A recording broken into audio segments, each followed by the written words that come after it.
Bismillahirrahmanirrahim. Allahumma salli wa sallim ala Sayyidina Muhammad wa ala ali Sayyidina Muhammad. Saudara-saudaraku yang dirahmati Allah, apabila Anda sedang mencari seorang sahabat Nabi yang sangat heroik, yang dijuluki sebagai pahlawan Islam yang tangguh, maka baiklah, kita akan membahas tentang kisah Al-Barra bin Malik. Beliau adalah seorang sahabat Nabi yang terkenal karena kepahlawanannya di medan perang.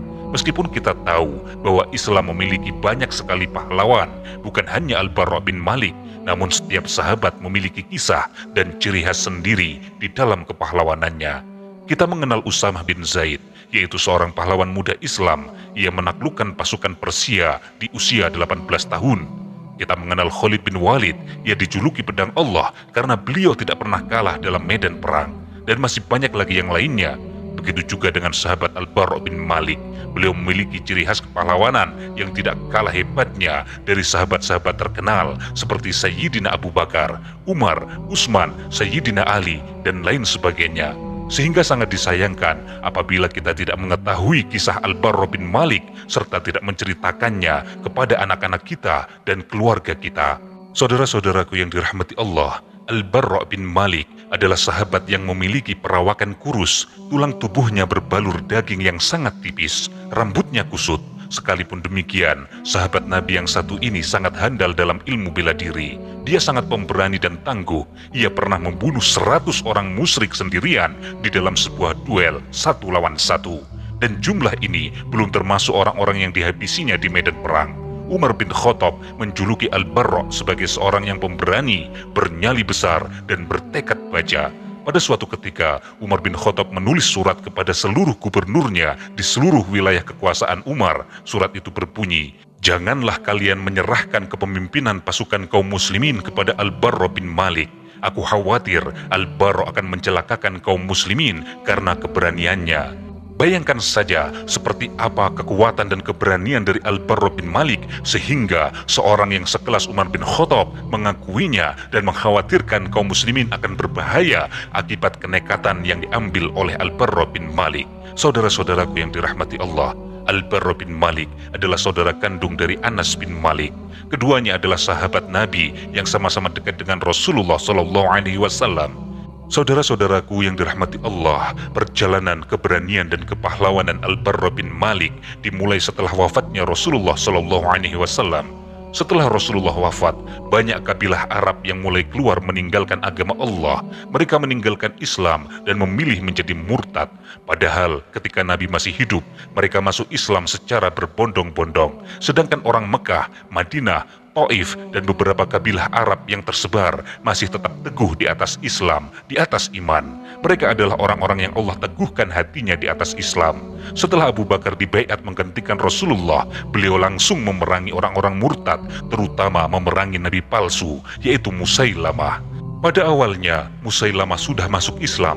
Ia dikenal sebagai orang yang memiliki sifat lemah lembut dalam bertutur kata. Ia pandai berbicara, pandai menarik simpati. Namun, meskipun ia telah memeluk Islam, Musailamah ternyata mempelajari ilmu sihir yang kemudian ia percaya itu sebagai mukjizat. Musailamah menyatakan bahwa ia mendapatkan wahyu dari Allah dan berbagi wahyu dengan Rasulullah. Musailamah juga menyatakan dirinya memiliki beberapa sifat ketuhanan hingga ia menyebut dirinya sebagai Ar-Rahman, yang artinya yang maha pemurah. Musailamah memanfaatkan ilmu sihirnya untuk mempengaruhi banyak orang hingga akhirnya banyak orang yang percaya kepadanya. Bahkan tidak sedikit yang terpengaruh dan akhirnya percaya dengan klaimnya sebagai nabi, khususnya Bani Hanifah yang berada di lingkungannya. Oleh karena perkembangan pengikutnya sangat pesat, kemudian Musailamah merevisi beberapa syariat Islam. Salah satu syariat Islam yang direvisi adalah terkait ibadah sholat, di mana Musailamah memberikan kebebasan kepada pengikutnya untuk tidak melakukan sholat. Selain itu, Musailamah menyusun kitab suci untuk menandingi Al-Quran yang isinya mengulas tentang keunggulan sukunya, yaitu Bani Hanifah di atas Bani Quraisy. Karya dari Musailamah itu justru mengundang ejekan karena isinya jauh di bawah standar sastra Arab kala itu. Oleh karena itu, Musailamah diberi gelar Al-Kazzab yang artinya pendusta. Sayyidina Abu Bakar As-Siddiq menghadapi fitnah buta yang sangat merusak. Beliau layaknya gunung yang berdiri kokoh. Abu Bakar menyiapkan 11 pasukan dari orang-orang Muhajirin dan orang-orang Ansor. Beliau mengibarkan 11 bendera komando untuk memimpin pasukan itu. Lalu Abu Bakar mengirimkan semuanya ke segala penjuru Jazirah Arab untuk mengembalikan orang-orang yang murtad ke jalan petunjuk dan kebenaran, untuk membawa orang-orang yang menyimpang dari jalan yang benar dengan tajamnya pedang, terutama orang-orang murtad yang paling besar kekuatannya dan paling banyak anggotanya. Mereka adalah Bani Hanifah yang merupakan para pengikut Musailamah Al-Kazzab. Musailamah sang pendusta. Musailamah didukung oleh 40.000 orang dan mereka adalah para petarung tangguh dari masing-masing kabilahnya serta para sekutunya. Kebanyakan dari pengikut Musailamah Al-Kazzab adalah orang-orang yang mengikutinya karena fanatik kepadanya, berhutang budi padanya, bukan karena beriman kepada pengakuannya sebagai nabi. Hal itu karena sebagian mereka mengakuinya sendiri. Mereka berkata, "Aku bersaksi bahwa Musailamah adalah seorang pembual besar dan Muhammad adalah orang yang jujur. Namun Musailamah yang pendusta itu lebih kami cintai daripada Muhammad yang jujur." Hingga akhirnya terjadilah Perang Yamamah. Disebut Perang Yamamah karena terjadi di wilayah Yamamah. Pada perang babak pertama, Musailamah mampu mengalahkan pasukan kaum muslimin yang dipimpin oleh Ikrimah bin Abu Jahal. Musailamah berhasil memukul mundur tentara Islam. Setelah pasukan pertama yang dipimpin Ikrimah itu mundur, selanjutnya Abu Bakar langsung mengirimkan pasukan kedua yang dipimpin oleh Khalid bin Walid. Pasukan kedua itu adalah pasukan yang lebih tangguh dan lebih banyak dari pasukan pertama. Mereka berisikan dari orang-orang Muhajirin dan orang-orang Ansor. Orang yang berada di baris terdepan pasukan adalah Al-Barra bin Malik dan beberapa pahlawan muslim lainnya. Kedua pasukan bertemu di bumi Yamamah, tepatnya di wilayah Najd, dan perang pun dimulai. Pasukan Musailamah terus memperlihatkan keunggulannya. Mereka di atas angin hampir memenangi pertempuran. Dengan perlahan, pasukan muslimin melangkah mundur. Pengikut Musailamah mampu menerobos markas Panglima Khalid bin Walid dan membongkar tiang-tiangnya. Semuanya porak-poranda. Pada saat itu, kaum muslimin merasakan sebuah bahaya yang sangat besar. Mereka menyadari, jika mereka kalah di depan Musailamah Al-Kazzab, maka Islam tidak akan pernah berdiri tegak setelah hari itu. Allah, Tuhan yang Esa, tiada sekutu baginya, tidak akan pernah lagi disembah di Jazirah Arab, apalagi di bumi yang lainnya. Akhirnya, Khalid bin Walid maju menghampiri pasukannya. Ia mulai menata ulang pasukan. Ia memisahkan orang-orang Muhajirin dengan orang-orang Ansor. Ia juga memisahkan orang-orang pedalaman dari pasukan yang lainnya.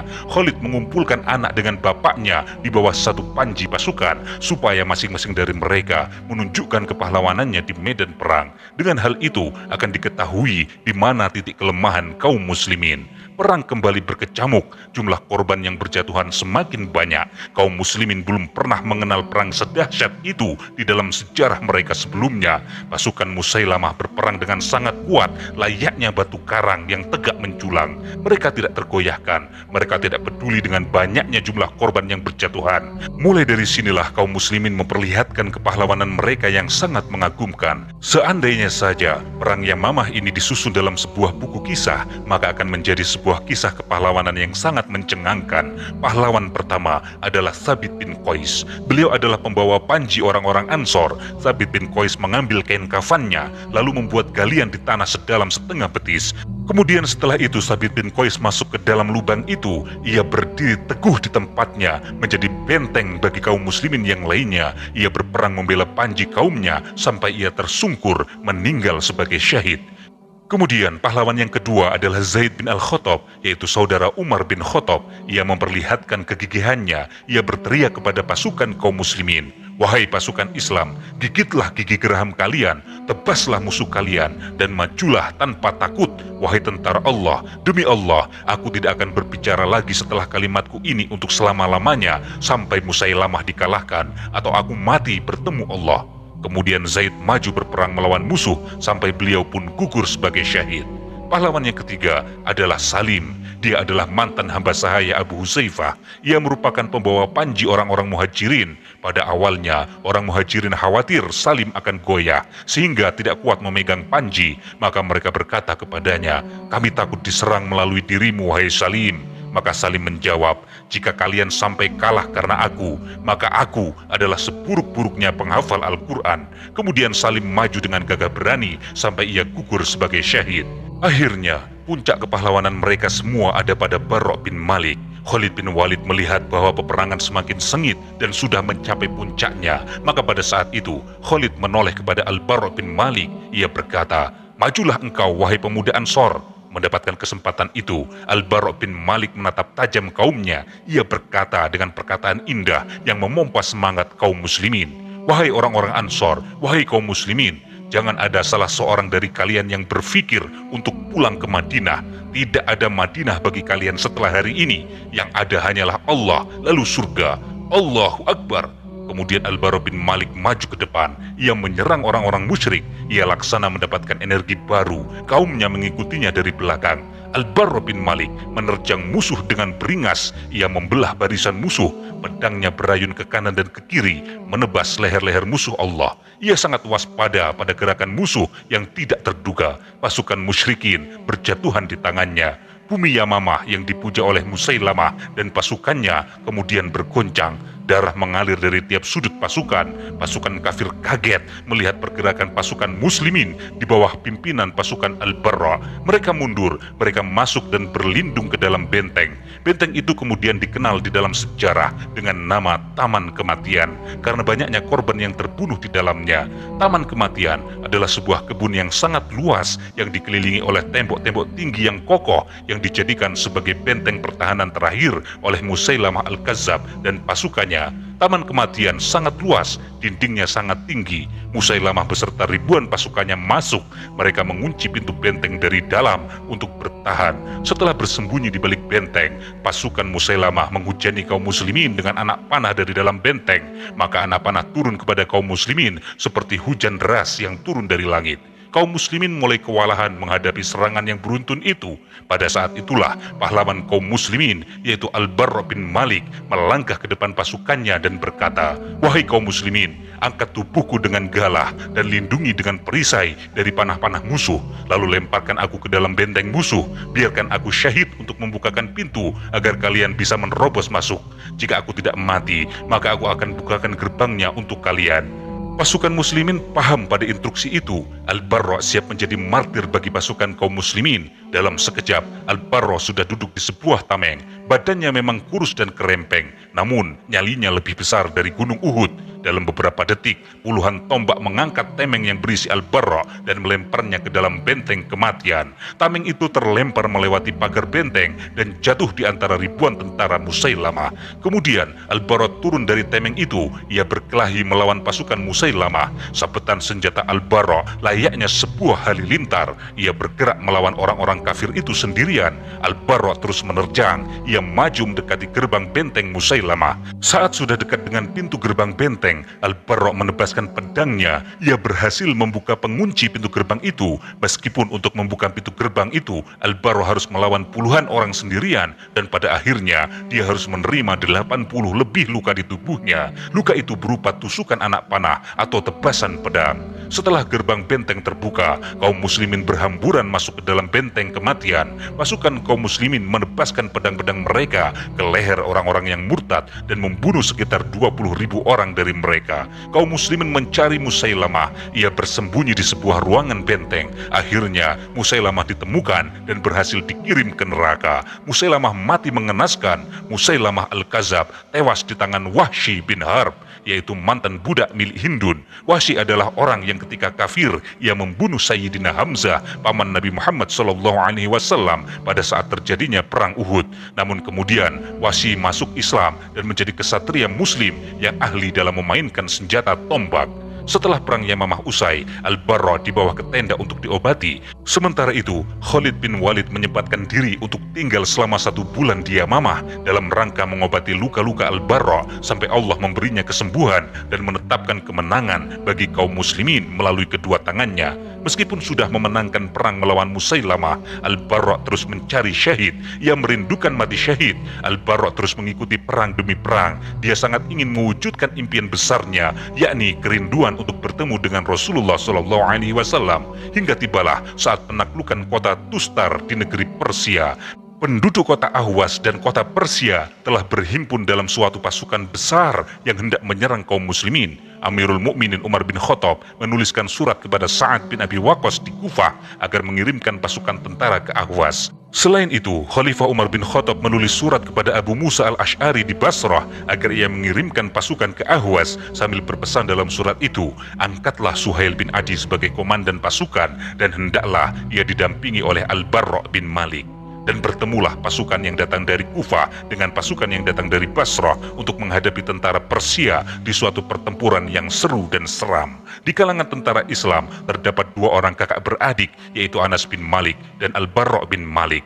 Dan dimulailah pertempuran. Pertempuran dimulai dengan perang tanding 1 lawan 1. Dalam duel itu, Al-Barra bin Malik menjatuhkan sampai 100 penantang dari Persia. Setelah itu, berkecamuklah perang yang besar di antara kedua pasukan, dan dari kedua belah pihak berjatuhan korban yang tidak sedikit. Pada saat perang sedang berlangsung, sebagian sahabat mendekati Al-Barra. Mereka menghimbaunya sambil berkata, "Wahai Al-Barra, masih ingatkah engkau kepada sabda Rasulullah tentang dirimu?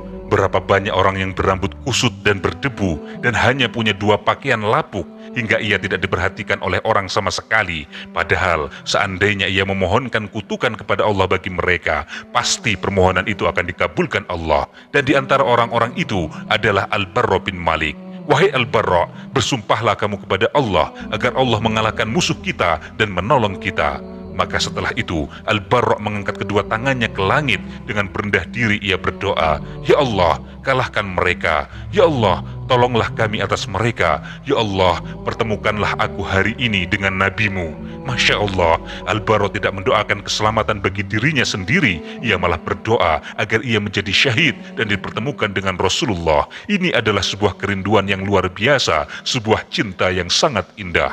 Dilayangkan pandangannya yang lama kepada saudaranya, yaitu Anas bin Malik yang sedang berperang berdampingan dengannya. Seakan-akan Al-Barra hendak mengucapkan selamat tinggal pada saudaranya. Dan menyerbulah kaum muslimin dengan keberanian yang tidak takut mati, suatu keberanian yang tidak pernah dikenal oleh dunia, kecuali mereka yang melakukannya. Melihat kemenangan kaum muslimin sudah di depan mata, orang-orang Persia bersembunyi di dalam bentengnya yang sangat kokoh, benteng yang sangat tinggi. Kaum muslimin mengepung mereka dari segala penjuru, seperti gelang mengelilingi pergelangan tangan. Pengepungan berlangsung sangat lama. Orang-orang Persia merasakan beratnya pengepungan itu.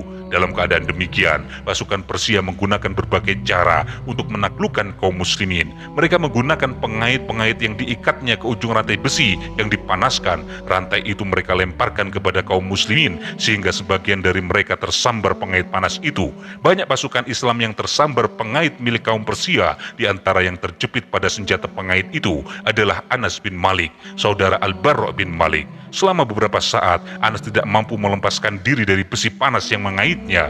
Melihat hal itu, Al-Barra bin Malik segera melompat ke dinding benteng dan melepaskan pengait yang sangat panas dari tubuh saudaranya.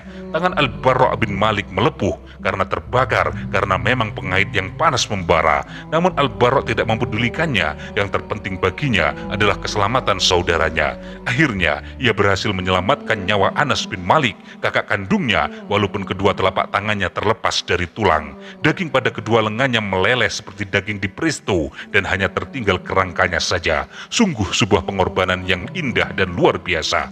Dalam perang ini, Al-Barra bin Malik terus-terusan berdoa kepada Allah agar melimpahkan syahid kepadanya. Maka kemudian Allah mengabulkan doa itu. Al-Barra bin Malik gugur sebagai syahid yang bangga bisa bertemu dengan Allah Subhanahu wa Ta'ala, dan bala pasukan Islam memperoleh kemenangan dalam perang itu. Suatu kemenangan yang nyata. Di tengah-tengah para syuhada yang menjadi korban pertempuran, terdapatlah Al-Barra dengan wajahnya yang menampilkan senyuman, senyum manis seperti cahaya fajar. Tangan kanannya sedang menggenggam segumpal tanah berlumuran darah, yaitu darah perjuangannya yang suci, dan pedangnya masih tergeletak di sampingnya, kuat tidak terpatahkan. Semoga Allah menjadikan wajah Al-Barra bin Malik berseri-seri di dalam surga, karena pada akhirnya ia bisa menyusul Rasulullah SAW. Semoga Allah ridho kepadanya dan ia ridho pada Allah. Begitulah kisah Al-Barra bin Malik, pahlawan Islam yang tangguh. Semoga anak keturunan kita dijadikan manusia-manusia tangguh dan pemberani seperti Al-Barra bin Malik. Wallahu a'lam bishawab.